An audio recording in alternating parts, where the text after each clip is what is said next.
దేవతలంతా వెళ్ళి మహాదేవుణ్ణి అడిగినారు, స్వామి మేము మంచి ముహూర్తం చూసుకొనే మొదలుపెట్టాము ఈ క్షీరసాగర మథనం, మరి మాకెందుకు వచ్చింది ఈ విఘ్నం, మాకు అర్థం కావటం లేదు, ఈ విఘ్నమునకు కారణమేమిటి అంటే వెంటనే మహాదేవుడు చెప్పాడు, ఏదైనా కార్యం ప్రారంభించే ముందు గణపతిని పూజించరో, గణపతి ఆరాధన మీరు చెయ్యరో, మీకు ఎలా జరుగుతుందో అందరికీ అలాగే జరుగుతుంది. కార్యారంభేతు విఘ్నేశం, ఇది మహాదేవుడు చెప్పినటువంటి శ్లోకమే.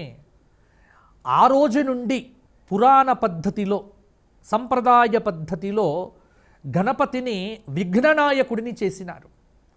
అంటే మనకు విఘ్నములు వస్తూ ఉంటే వాటిని తొలగింప చెయ్యాలి అంటే, నివారణ చెయ్యాలి అంటే అది కేవలం గణపతి వల్ల మాత్రమే సాధ్యమవుతుంది.